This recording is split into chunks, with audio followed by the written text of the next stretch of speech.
আপনি এখন মনে করছেন যে ইরান ইসরায়েল যুদ্ধ শুরু হয়েছে এই জন্য বাংলাদেশে তেলের অভাব। রব্বুল আলামিন ততক্ষণ পর্যন্ত গজব নামিয়ে দেন না, অত্যাচারী শাসক দেন না, যতক্ষণ না ওই অঞ্চলের মানুষ নিজেরা নাফরমান না হচ্ছে। বাংলাদেশ এখন যতটুকু অস্থিতিশীল পর্যায়ে আছে, এটা তার পাপের কারণে, এটা আমাদের অন্যায়ের কারণে। কোন অন্যায়ের মাঝে আমরা লিপ্ত হইনি? জেনা বলেন, ব্যভিচার বলেন, সমকামিতা বলেন, আমরা ওই ডাকাতিতেও লিপ্ত আছে।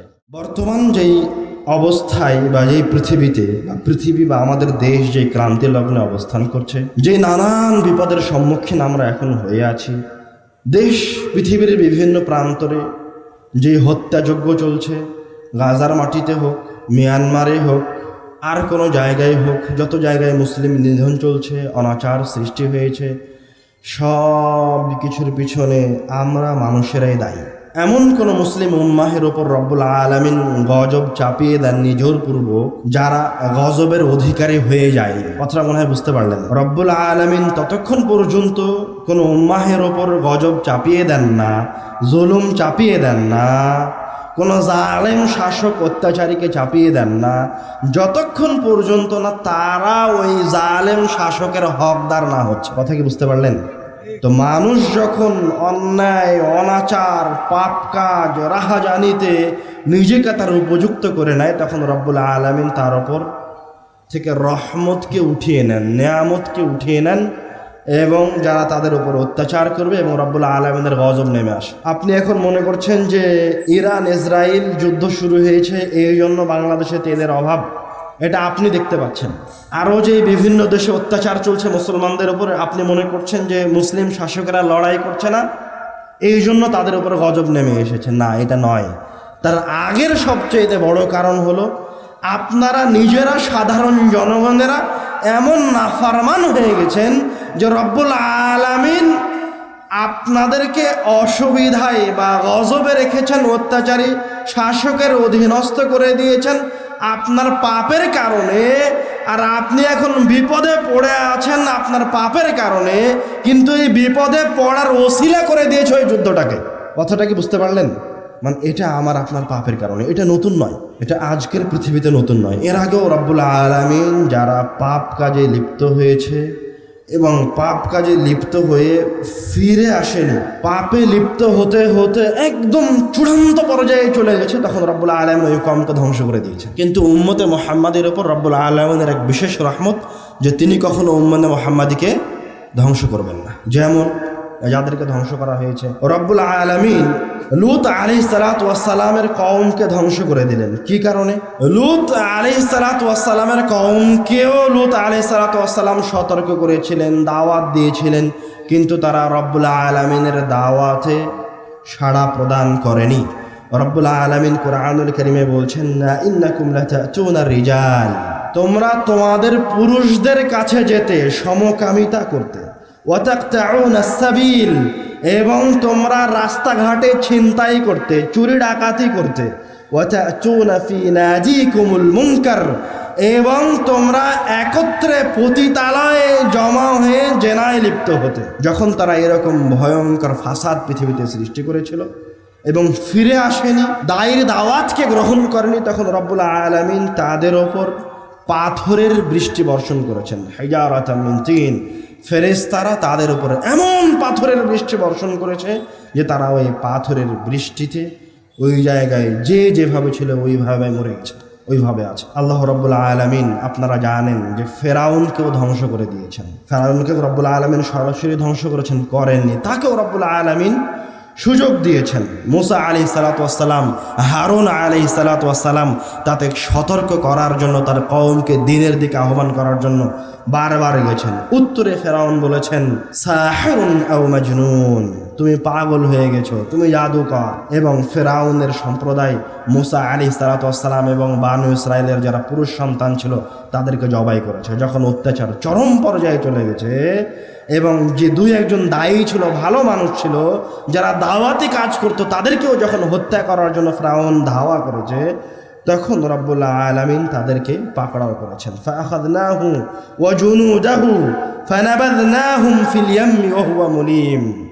তখন আমি তাদেরকে পাকড়াও করেছি, সমুদ্রে নিক্ষেপ করেছি, ডুবিয়ে মেরেছি, অপমানদায়ক মৃত্যুবরণ করিয়েছি। ঠিক তেমনইভাবে সামুদ জাতীয় এই পৃথিবীতে এসেছে, তাদেরকে সতর্ক করার জন্য সালেহ আলাইহিস সালাতু ওয়াস সালাম এসেছেন, কিন্তু তারা সালেহ আলাইহিস সালাতু ওয়াস সালামের দাওয়াতে সাড়া দেয়নি। তারা নিজেদেরকে শক্তিশালী ক্ষমতাধর মনে করেছিল। রব্বুল আলামিন কুরআনুল কারীমে বলছেন, ওয়াতানহিতুনা মিনাল জিবালি বুয়ুতান ফারিহিন, তারা পাহাড়কে কেটে কেটে, পাথরের পাহাড় কেটে কেটে বাড়ি নির্মাণ করত। ওরা কোনোদিন মনেই করেনি যে ওদেরকে কোনো গজব, কোনো বিপদ পরাস্ত করতে পারে। কিন্তু যখন জুলুম শেষ পর্যায়ে চলে গেছে, অন্যায়, তখন রব্বুল আলামিন তাদের উপর এমন গজব নাজিল করেছেন যে তাদেরকে সমূলে ধ্বংস করে দিয়েছে। কওমে নূহ আলাইহিস সালাতু ওয়াস সালাম তাদেরকে সকাল সন্ধ্যা আহ্বান করেছেন রব্বুল আলামিনের দিকে। কুরআনুল কারীম রব্বুল আলামিন বলছেন, ওয়া ইন্নী কুল্লামা দাআউতুহুম লিতাগফিরা লাহুম, যখনই আমি আমার সম্প্রদায়কে আহ্বান করেছি যে তোমরা যা করেছো, যা পাপ কাজ করেছো, অন্যায় করেছো, তোমরা একটু রব্বুল আলামিনের কাছে ফিরে আসো, তওবা করো, ক্ষমা চাও, রব্বুল আলামিন তোমাদের পাপকে ক্ষমা করে দিবেন। জাআলু আসাবিআহুম ফি আযানিহিম, যখনই আমি তাদেরকে হকের দিকে আহ্বান করেছি, তারা আমার কথায় কর্ণপাত করেনি, কানে আঙ্গুল দিয়েছে, নূহ আলাইহিস সালাতু ওয়াস সালামের কথা থেকে ফিরে দূরে চলে গেছে। ওয়াস্তাগশাউ সিয়াবাহুম, কাপড় দিয়ে ওদের মুখগুলিকে ঢেকে নিয়েছে, তাও নূহ আলাইহিস সালাতু ওয়াস সালামের কথা তারা শ্রবণ করেনি। ওয়াসাররু ওয়াস্তাকবারু ইস্তিকবারা, এবং তারা একগুঁয়ে হয়ে নূহ আলাইহিস সালাতু ওয়াস সালামকে বাদ দিয়ে অহংকারে, তাকাব্বুরে লিপ্ত হয়েছে। যখন তারা অন্যায়ের শেষ পর্যায়ে চলে গেছে, রব্বুল আলামিন বলছেন, কানু কওমান ফাসিকিন, যখন তারা ফাসিকিয়াতের শেষ পর্যায়ে চলে গেছে, তখন রব্বুল আলামিন তাদেরকে বন্যা দিয়ে সবাইকে ডুবিয়ে মেরে ফেলেছেন। এইভাবে রব্বুল আলামিন আদ জাতীয় যখন রব্বুল আলামিনের আহ্বানে সাড়া দেয়নি, হুদ আলাইহিস সালাতু ওয়াস সালামের কথা শ্রবণ করেনি, তখন তাদেরকেও রব্বুল আলামিন ধ্বংস করে দিয়েছেন। তারাও কখনো ভাবেনি, কল্পনা করেনি যে তাদেরকে কোনো বিপদ, তাদেরকে কোনো ফিতনা গ্রাস করে ধ্বংস করে দিতে পারে। তারাও মনে করেছিল যে আমরা পরাক্রমশালী, ক্ষমতাধর। তারা বিশাল বিশাল অট্টালিকা নির্মাণ করত, এত বড় অট্টালিকা নির্মাণ করত যে রব্বুল আলামিন তাদের কথা বলছেন, ওয়াতাত্তাখিযুনা মাসানিআ লাআল্লাকুম তাখলুদুন, যে তারা মনে করত যে তারা হয়তোবা এই পৃথিবীতে চিরস্থায়ীভাবে বসবাস করবে, আর কোনোদিন মারা যাবে না। রব্বুল আলামিন আর এক আয়াতে বলছেন, আল্লাতী লাম ইখলাক মিসলুহা ফিল বিলাদ, তারা এত বড় বড় অট্টালিকা বানিয়েছিল, এরকম বড় প্রাসাদ অট্টালিকা আর কোনোদিন কেউ বানায়নি। রব্বুল আলামিন তাদের উপরেও গজব অবতীর্ণ করেছেন। টানা 7 দিন 8 রাত যাবৎ চলতে থেকেছে রব্বুল আলামিনের গজব, একদম ধূলিসাৎ করে মাটির সাথে মিশিয়ে দিয়েছেন। তেমনইভাবে শুআয়ব আলাইহিস সালাতু ওয়াস সালামের কওম মাদায়েনবাসীর উপর রব্বুল আলামিনের গজব নাজিল হয়েছে, তাদের ফিতনা ফাসাদের কারণে, সমাজে বিশৃঙ্খলা সৃষ্টি করার কারণে।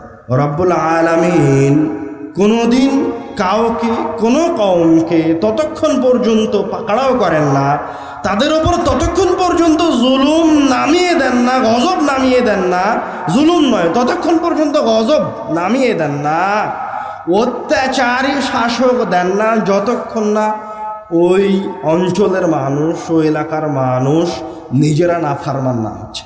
রব্বুল আলামিন সূরা আনকাবুতের 29 নম্বর আয়াতে বলছেন, ফাকুল্লান আখাযনা বিযামবিহি, আমি তাদের প্রত্যেককেই তাদের পাপের কারণে পাকড়াও করেছি। কাউকে রব্বুল আলামিন বিনা কারণে পাকড়াও করেনি। এখনো যাদের উপর অত্যাচার হচ্ছে, জুলুম হচ্ছে, আপনার দৃষ্টিতে তারা প্রথমে রব্বুল আলামিনের নাফরমানি করেছে। যদি বিশ্বাস না হয় তো গিয়ে দেখেন। আমি বাংলাদেশের উদাহরণ দিই। বাংলাদেশ এখন যতটুকু অস্থিতিশীল পর্যায়ে আছে, এটা তার পাপের কারণে, এটা আমাদের অন্যায়ের কারণে। এই যে যতগুলি কওমের অন্যায়ের কথা আমি এখন পর্যন্ত বললাম, তার কোন অন্যায়ের মাঝে আমরা লিপ্ত হইনি? জেনা বলেন, ব্যভিচার বলেন, সমকামিতা বলেন, আপনার বড় বড় বিল্ডিং বানানোর পাল্লাপাল্লি বলেন, প্রতিযোগিতা বলেন। রব্বুল আলামিন লুত সম্প্রদায়কে সমকামিতা এবং জেনার পাশাপাশি আরও একটা কারণে ধ্বংস করেছেন, সেটা হচ্ছে লুটপাট, ডাকাতি। আমরা ওই ডাকাতিতেও লিপ্ত আছি। এমন কোনো কাজ নাই, এমন কোনো জঘন্যতম অপকর্ম নাই যা এখন আমরা করি না। কিভাবে রব্বুল আলামিনের রহমত আমরা পেতে পারি আপনি কল্পনা করেন। কিভাবে রব্বুল আলামিনের রহমত আসতে পারে। যত ধরনের যানবাহন আছে যেগুলো মানুষ এক জায়গা থেকে আরেক জায়গায় যাওয়ার জন্য ব্যবহার করে, সব এখন জেনার কারখানা হয়ে গেছে। মেট্রো বলেন, ট্রেন বলেন, এই দেশের শতকরা 95% মানুষ মুসলমান। যেই ট্রেনের বগিতে একজন টিকটকার জেনা করতেছে, সেই বগিতে যে করতেছে সেও মুসলমান।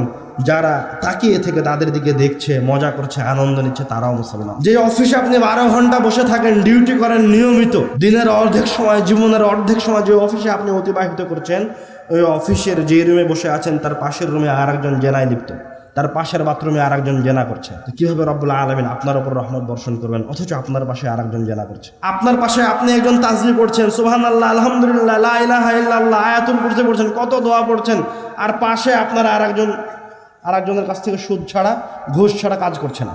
আপনি ওকে কোনো কিছু বলেন না। আপনি কি মনে করছেন যে আপনার এই তাসবিহ, আপনার এই সুবহানাল্লাহ, আলহামদুলিল্লাহ ওই গজব থেকে বাঁচাবে যেই গজবে ওই অপরাধকারী পতিত হবে? যখন পাপ প্রকাশ্যে চলে আসে তখন গজব একসাথে সবাইকে পাকড়াও করে, কাউকে ছাড়ে না, কেউ বাদ যাবে না। আপনি যদি নিজেকে রক্ষা করতে চান যে ওই গজবে আমি যেন না পড়ি, তাহলে যে আপনার সামনে পাপ কাজে লিপ্ত আছে তাকে বাধা দেন। আপনি যদি তাকে বাধা দেন, তাহলে তারপরেও যদি রব্বুল আলামিনের গজব আসে, তো কোনো না কোনোভাবে রব্বুল আলামিন আপনাকে ওই গজব থেকে বের করে নেবেন।